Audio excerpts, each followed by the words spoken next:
भक्तजनों, माताओं, बहनों, सादर जय श्री कृष्ण। हमारे YouTube चैनल में आप सभी का बहुत बहुत स्वागत है। मैं हूं आपके साथ आचार्य धर्मेंद्र शास्त्री। आज हम आपको नाग पंचमी का शुभ मुहूर्त बताने जा रहे हैं।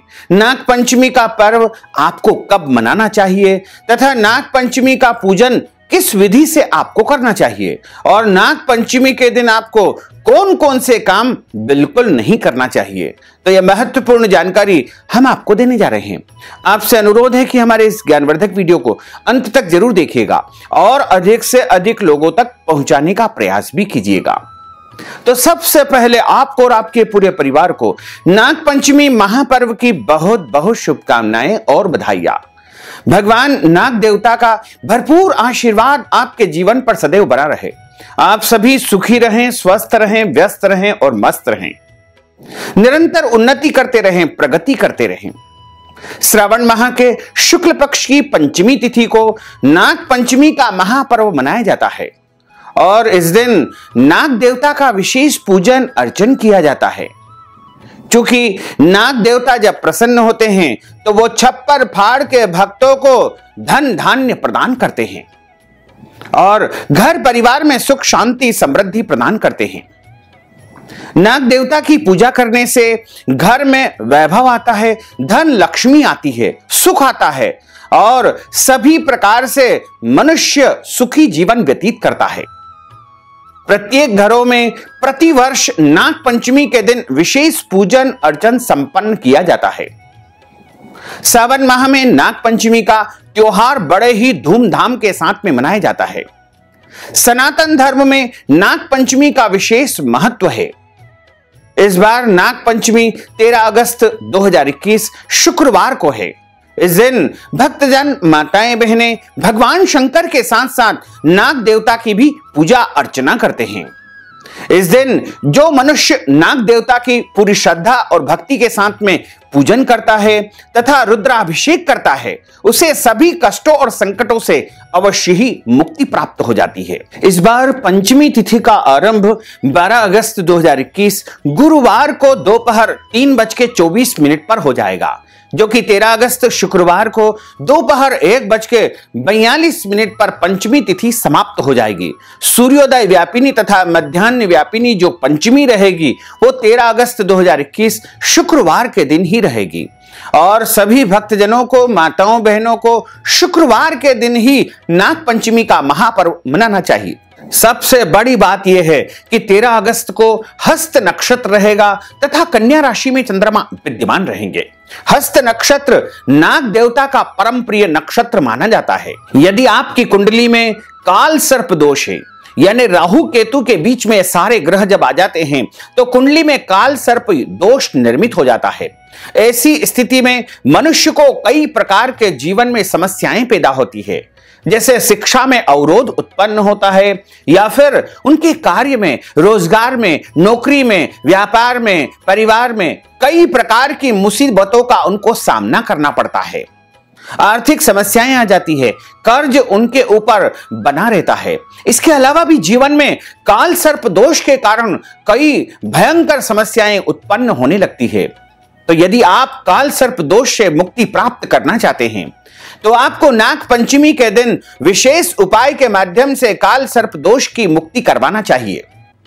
13 अगस्त 2021 को नाग देवता के विशेष पूजन अर्चन का जो समय रहेगा वो सबसे पहले सुबह 5:48 से आरंभ हो जाएगा, जो कि सुबह 10:30 तक रहेगा।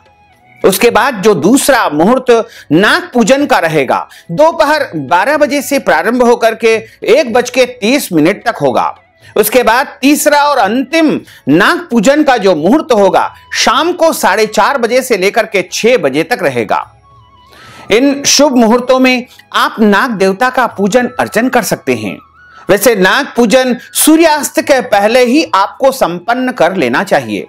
यदि आप चाहें तो नाग देवता की प्रसन्नता के लिए व्रत भी करें, उपवास भी आप कर सकते हैं। जैसा आपका शरीर साथ दे उस प्रकार आप एक समय फलाहार करके शाम को पूजन अर्चन संपन्न करने के बाद में भोजन ग्रहण कर सकते हैं। लेकिन ध्यान रखें, नाग पंचमी के दिन आपको प्रत्यक्ष नाग का पूजन नहीं करना चाहिए। केवल इस दिन नाग की मूर्ति का पूजन अर्चन संपन्न किया जाता है या भोले बाबा का पूजन अर्चन संपन्न किया जाता है। क्योंकि भोले बाबा आभूषण के रूप में गले में नाग देवता को धारण करते हैं, तो यदि आप भोले बाबा का पूजन अर्चन कर लेंगे तो स्वतः ही नाग का पूजन अर्चन किया संपन्न हो जाएगा। तो यदि आप अपने जीवन में सर्प दोष से मुक्ति प्राप्त करना चाहते हैं और राहु केतु के दोषों को समाप्त करना चाहते हैं, तो आपको नाग नागिन का चांदी का या तांबे का जोड़ा बनवा करके किसी जल में बहा देना चाहिए या फिर शंकर जी के मंदिर में शिवलिंग कर जाकर चढ़ा देना चाहिए और भगवान शिव जी का दूध से अभिषेक करके और नाग देवता का विशेष पूजन अर्चन करके आपको नाग पंचमी का महापर्व मनाना चाहिए। तथा नाग पंचमी के दिन अनंत, वासुकी, शेष, पद्म, कंबल, अश्वतर, शंखपाल, धृतराष्ट्र, तक्षक, कालिया और पिंगल, इन नामों का, नाग नामों का स्मरण प्रत्येक मनुष्य को करना चाहिए। इनका स्मरण करने या श्रवण करने मात्र से मनुष्य के जीवन के संकट और कष्ट समाप्त हो जाते हैं।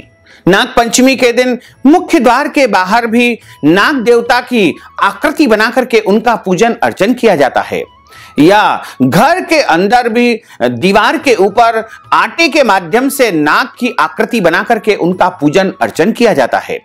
और नाग देवता के निमित्त इस दिन आटा, दाल, चावल, सीधा सामग्री भी ब्राह्मण को दान की जाती है तथा जहां पर नाग मंदिर है वहां पर विशेष पूजन अर्चन करके अभिषेक का कार्य भी संपन्न किया जाता है।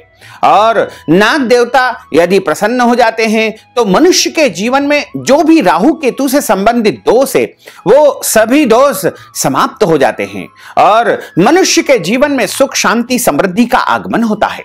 13 अगस्त 2021 शुक्रवार के दिन नाग पंचमी का महापर्व है।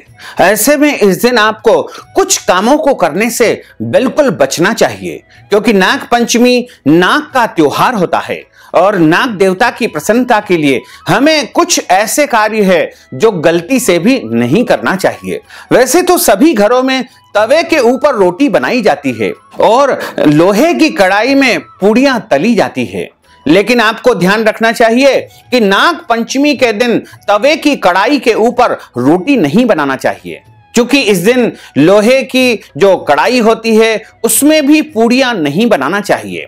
और नाग पंचमी के दिन वैसे तो बिना तवा और बिना कढ़ाई के ही आपको अग्नि के ऊपर बाटी, बाफले या फिर रोटी बना लेना चाहिए और नाग देवता के पूजन में इन भोग सामग्री का उपयोग आपको करना चाहिए तथा नाग पंचमी के दिन कपड़े सीलना भी नहीं चाहिए, कैंची से काटना भी नहीं चाहिए और नाग पंचमी के दिन सुई में धागा नहीं पिरोया जाता है तथा नाग पंचमी के दिन भूमि को खोदा भी नहीं जाता है। इसके अलावा नाग पंचमी के दिन पेड़ पौधों को काटना या छांटना नहीं चाहिए और नाग पंचमी के दिन झूठ नहीं बोलना चाहिए। नाग पंचमी के दिन क्रोध नहीं करना चाहिए। नाग पंचमी के दिन आपको नाग देवता को किसी भी प्रकार से कष्ट या पीड़ा नहीं पहुंचाना चाहिए। यदि आपके घर में कोई नाग देवता आते हैं तो आप किसी अन्य व्यक्ति को बुला करके उनको कहीं और भिजवा दीजिएगा, लेकिन नाग देवता को गलती से भी मारना नहीं चाहिए, नाग देवता को सजा नहीं देना चाहिए और जहां पर नाग नागिन का जोड़ा रहता है वहां पर हमको बिल्कुल नहीं जाना चाहिए क्योंकि नाग और नागिन जब एकांत में सहवास करते हैं तो ऐसी स्थिति में हमें वहां पर बिल्कुल भी नहीं जाना चाहिए क्योंकि नागिन जो होती है उनके आंखों में एक अदृश्य शक्ति रहती है और उस अदृश्य शक्ति के माध्यम से हमारा चित्र उनकी आंखों में अंकित हो जाता है और ऐसी अवस्था में उनके मन में कई प्रकार के बदले की भावना हमारे लिए उत्पन्न होती रहती है। इसलिए ऐसी स्थिति से आपको हमेशा बचना चाहिए और जीवन में हमेशा आपको नागों को कभी भी कष्ट नहीं पहुंचाना चाहिए। वैसे तो आपको अपने जीवन में इस बात का विशेष ध्यान रखना चाहिए क्योंकि नाग देवता परोपकारी है, कल्याणकारी जीव है और कभी भी किसी निरपराध प्राणी को वो कष्ट नहीं पहुंचाते हैं। नाग देवता अपने द्वारा जो है किसी भी ऐसे व्यक्ति को वो प्रताड़ित नहीं करते हैं, काटते नहीं हैं, जो उनका कुछ नहीं बिगाड़ता है। लेकिन यदि आप उनको पीड़ा पहुंचाओगे, कष्ट पहुंचाओगे, तो निश्चित तौर से उनको भी क्रोध आएगा। तो ऐसी स्थिति में आपको नाग देवता को बिल्कुल भी पीड़ित नहीं करना चाहिए तथा नाग पंचमी के दिन पति पत्नी को, विवाहित दंपति को ब्रह्मचर्य व्रत का पालन करना चाहिए।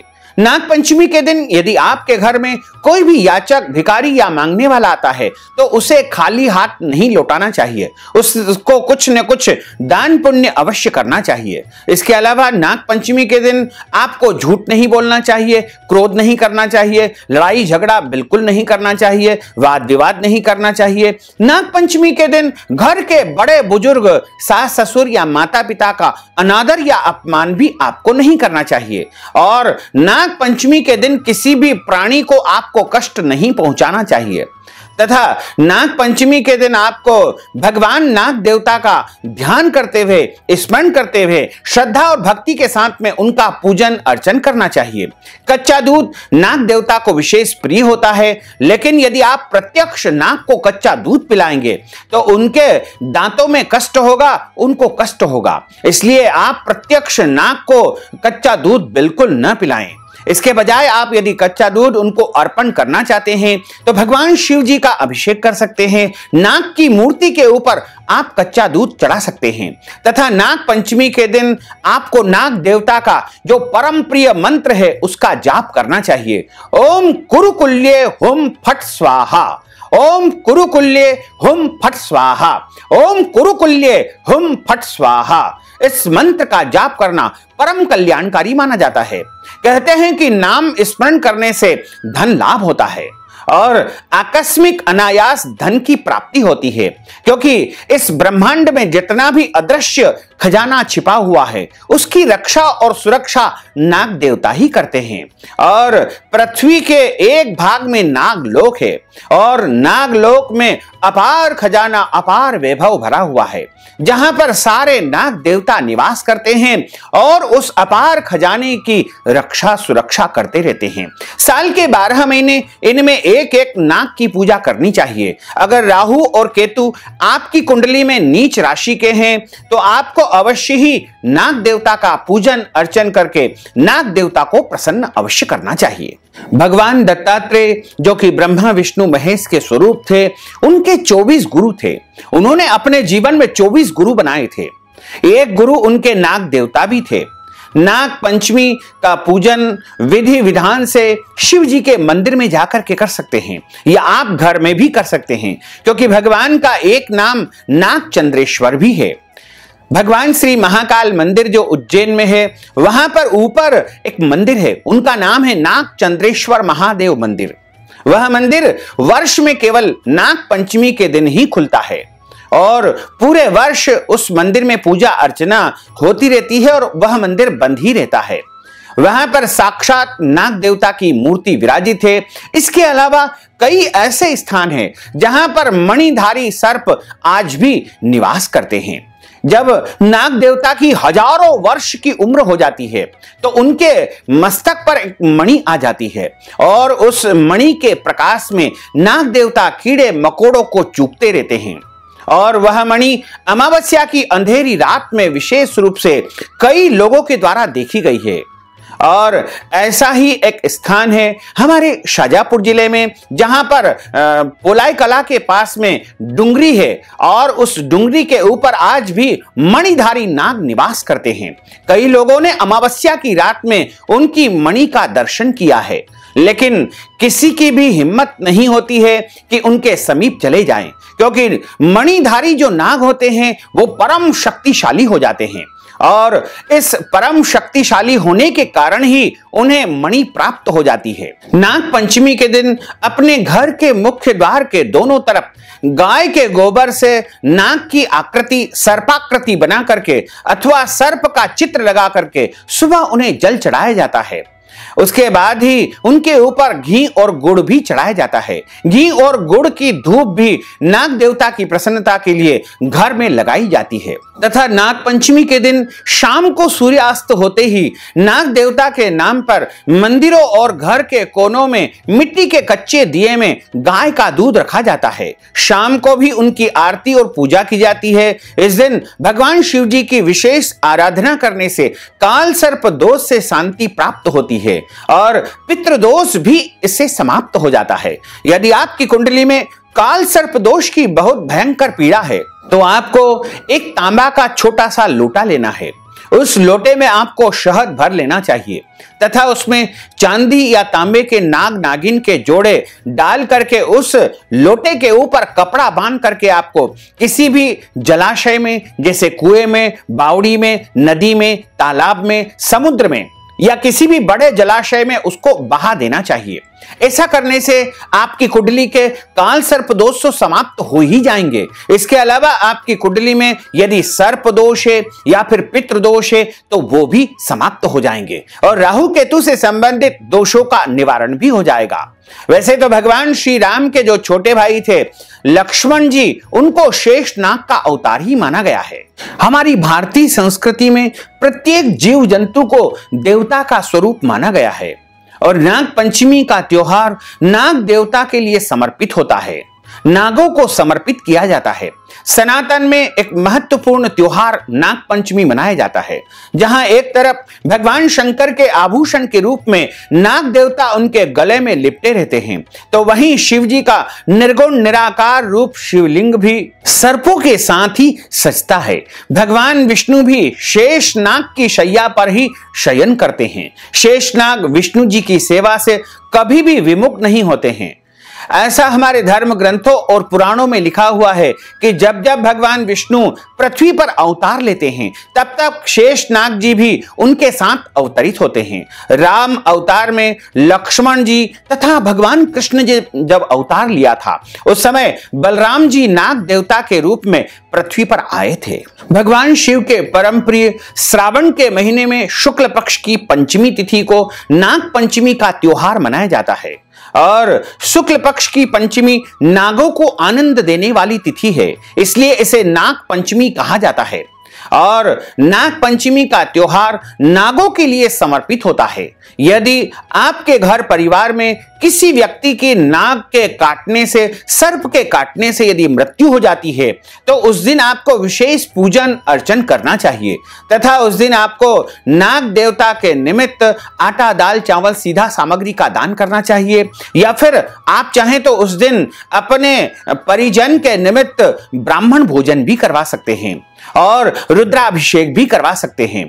क्योंकि जब नाग के काटने से या सर्प के डसने से जब मृत्यु होती है तो ऐसी मृत्यु को अकाल मृत्यु माना जाता है। ऐसी स्थिति में उस मनुष्य की, उस प्राणी की मुक्ति नहीं होती है और उनके मोक्ष के लिए आपको नाग पंचमी के दिन विशेष पूजन अर्चन अवश्य करना चाहिए। गरुड़ पुराण में इस प्रकार लिखा हुआ है कि नाग के काटने से जब अकाल मृत्यु होती है तो नाग पंचमी या प्रत्येक माह की पंचमी तिथि के दिन उनके निमित्त पूजन पाठ और दान पुण्य अवश्य करना चाहिए, जिससे उस प्राणी की आत्मा को मोक्ष की प्राप्ति हो सकती है। नाग पंचमी के दिन भगवान नाग देवता के लिए शुद्ध और सात्विक भोजन तैयार करना चाहिए। इस भोजन में लहसुन, प्याज का उपयोग बिल्कुल नहीं करना चाहिए। वैसे तो इस भोजन में बाटी और बाटी का चूरमा तैयार किया जाता है तथा दाल भी बनाई जाती है और इसके अलावा इस दिन आप चाहें तो दूध से बनी खीर भी नाग देवता को चढ़ा सकते हैं। और आप ध्यान रखिएगा कि इस दिन तवा और कढ़ाई का उपयोग आपको नहीं करना चाहिए। नाग देवता की प्रसन्नता के लिए आपको ऐसे कुछ काम बिल्कुल नहीं करना चाहिए जो हमने आपको पहले बताए हैं। इस प्रकार आप पूरी श्रद्धा और भक्ति के साथ में यदि नाग देवता का पूजन अर्चन करेंगे तो निश्चित तौर से आपको नाग देवता का भरपूर आशीर्वाद प्राप्त हो सकेगा। यदि आपको सपने में निरंतर नाग देवता के दर्शन होते हैं तो आपको नाग पंचमी के दिन नाग देवता का विशेष पूजन अर्चन करना चाहिए तथा नाग देवता देवता की जो मूर्ति होती है, नाग नागिन का जोड़ा होता है, वो तांबे का लेकर के आप किसी भी जलाशय या फिर तालाब, कुआं, बावड़ी में अवश्य बहा दीजिएगा, जिससे आपको वो सपने आना बंद हो जाएंगे। क्योंकि जब हमारी कुंडली में काल सर्प दोष होता है, पितृ दोष होता है, तो ऐसी अवस्था में हमें बार बार स्वप्न में नाग देवता के दर्शन होते हैं। वैसे तो नाग देवता के दर्शन होना अच्छी बात होती है, क्योंकि नाग देवता जो है धन के रक्षक माने गए हैं, और जहां पर भी बड़े बड़े खजाने होते हैं, जमीन में गड़ा हुआ अदृश्य धन रहता है, उसकी रक्षा और सुरक्षा का कर्तव्य नाग देवता के पास ही रहता है। इसलिए यदि आपको बार बार नाग देवता दिखते हैं, इसका मतलब यह है कि आपको कभी ना कभी आकस्मिक धन लाभ होगा। अचानक गड़ा हुआ धन भी आपको प्राप्त हो सकता है। अनायास आपको कहीं से बहुत सारी संपत्ति भी प्राप्त हो सकती है। यानी नाग देवता स्वप्न में दिखना एक प्रकार से शुभ संकेत ही माना जाता है। लेकिन फिर भी आप नाग पंचमी के दिन उनका विशेष पूजन अर्चन करें, उनकी आराधना करें। उनको प्रसन्न करने के लिए आपको नाग पंचमी से अच्छा दिन पूरे वर्ष में कोई और हो ही नहीं सकता है। तो भक्तजनों, माताओं, बहनों, यदि आप नाग पंचमी के निमित्त दान पुण्य करना चाहते हैं, वस्त्र दान, गौदान, अन्नदान या ब्राह्मण भोजन करवाना चाहते हैं, तो आप हमारे पेटीएम के माध्यम से, गूगल पे के माध्यम से, फोन पे के माध्यम से या अकाउंट नंबर के माध्यम से नगद राशि पहुंचा करके नाग पंचमी का पूरा पुण्य लाभ प्राप्त कर सकते हैं। साथ ही आपसे अनुरोध है कि हमारे इस ज्ञानवर्धक वीडियो को अधिक से अधिक लोगों को शेयर करिएगा, लाइक करिएगा, कमेंट करिएगा, और यदि अभी तक आपने सब्सक्राइब नहीं किया तो अभी और इसी समय सब्सक्राइब अवश्य कर लीजिए। आपको और आपके पूरे परिवार को सादर जय श्री कृष्ण, सादर धन्यवाद।